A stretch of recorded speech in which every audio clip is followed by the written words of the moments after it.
आज Doubtnut app download करें। Doubtnut पर अपने सभी गणित, रसायन विज्ञान, भौतिक विज्ञान और जीव विज्ञान के डाउट्स का करो सफाया। बस प्रश्न की फोटो खींचो, एक ही प्रश्न को क्रॉप करो और तुरंत वीडियो सोल्यूशन पाओ। अभी डाउनलोड करें। हेलो एवरीवन, आज का प्रश्न है मैक्सवेल के विद्युत चुंबकीय सिद्धांत द्वारा निम्न तथ्यों की व्याख्या की जा सकती है।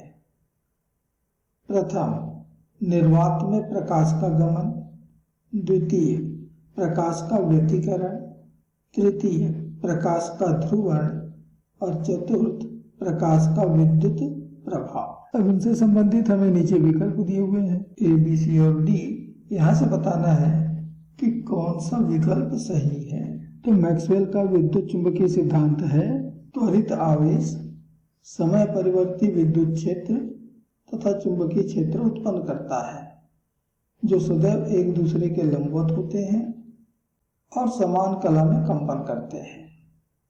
ये एक दूसरे को पोषित करते हैं जिससे ऊर्जा का संचरण होता है और संचरण की दिशा दोनों के लंबवत होता है। अर्थात यहाँ पर तीन दिशाएं हो गई, एक विद्युत क्षेत्र की, एक चुंबकीय क्षेत्र की और एक संचरण की दिशा की।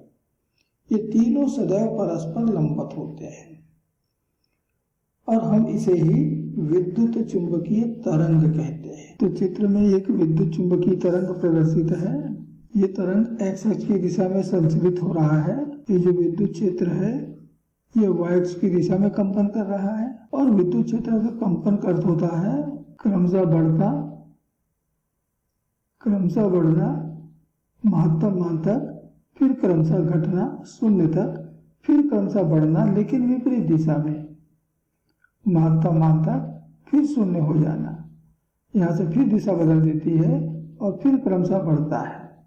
तो इस तरह से ये विद्युत क्षेत्र का दोलन कहलाता है। ठीक इसी प्रकार यहाँ जो चुंबकीय क्षेत्र है ये जेड अक्ष की दिशा में दोलन कर रहा है और बिल्कुल वैसे ही कर रहा है जैसे कि विद्युत क्षेत्र कर रहा था। जब विद्युत क्षेत्र शून्य है तो चुंबकीय क्षेत्र भी शून्य, विद्युत क्षेत्र क्रमशः बढ़ता गया तो चुंबकीय क्षेत्र भी क्रमशः बढ़ता गया। दोनों एक साथ अधिकतम मान तक पहुंचे, फिर दोनों एक साथ पुनः शून्य हुए, फिर दोनों ने एक साथ अपनी दिशा बदल दी। विद्युत क्षेत्र ऋणात्मक वाई अक्ष की दिशा में आ गया तो चुंबकीय क्षेत्र ऋणात्मक जेड अक्ष की दिशा में चला गया। फिर से दोनों एक साथ महत्तम मान तक पहुंचे।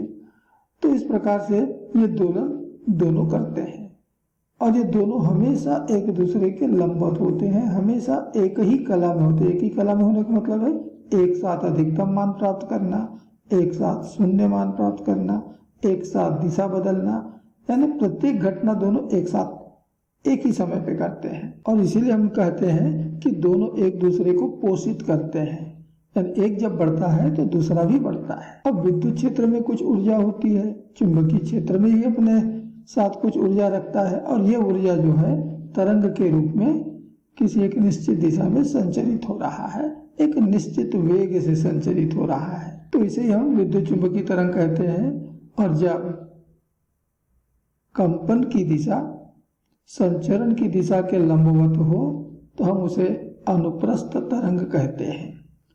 और इसलिए विद्युत चुंबकीय तरंग की प्रकृति अनुप्रस्थ तरंग की होती है। विद्युत क्षेत्र और चुंबकीय क्षेत्र निर्वात में भी उत्पन्न हो सकते हैं और इसलिए यह तरंग निर्वात में भी गमन करता है। हमारा प्रकाश भी विद्युत चुंबकीय तरंग ही है और इसलिए प्रकाश भी निर्वात में गमन कर सकता है। तो ये निर्वात में प्रकाश के गमन की व्याख्या कर देता है। जैसे कि हम देख रहे हैं कि यह एक तरंग है और इसलिए इसका व्यतिकरण हो सकता है, अर्थात प्रकाश का व्यतिकरण की भी व्याख्या विद्युत चुंबकीय सिद्धांत के द्वारा किया जा सकता है। यह अनुप्रस्थ प्रकृति का तरंग है और इसलिए इसका ध्रुवण भी होगा, अर्थात प्रकाश के ध्रुवण की भी व्याख्या करता है। लेकिन प्रकाश के विद्युत प्रभाव इसकी व्याख्या तरंग सिद्धांत के द्वारा संभव नहीं है और इसलिए विद्युत चुंबकीय सिद्धांत इसकी व्याख्या नहीं कर पाता। इसके लिए हम प्रकाश के फोटोन सिद्धांत अर्थात क्वांटम सिद्धांत की सहायता लेते हैं। तो प्रकाश या मैक्सवेल का विद्युत चुंबकीय सिद्धांत प्रकाश के तीन गुणों की व्याख्या कर देता है। निर्वात में प्रकाश का गमन, प्रकाश का व्यतिकरण और प्रकाश का ध्रुवण। तो हम अपने विकल्प में आते हैं। तो इस प्रश्न के लिए विकल्प ए सही उत्तर होगा। कहता है कि कथन 1, कथन 2 और कथन 3 सत्य है या इनकी व्याख्या की जा सकती है। तो 1, 2 और 3 सत्य है, ये हमारा सही विकल्प है। चौथा गलत है, यहाँ भी चौथा आ रहा है, यहाँ भी चौथा आ रहा है, यहाँ भी चौथा आ रहा है, इसके सबके सब गलत हो गए। तो ये इस प्रश्न का उत्तर है विकल्प ए। धन्यवाद। कक्षा 6वीं से 12वीं से लेकर नीट, IIT, JEE वो एडवांस के लेवल तक 1 करोड़ से ज्यादा छात्रों का भरोसा। आज ही डाउनलोड करें डाउटनेट ऐप या व्हाट्सएप करें अपने सारे डाउट्स 8400 400 400 पर।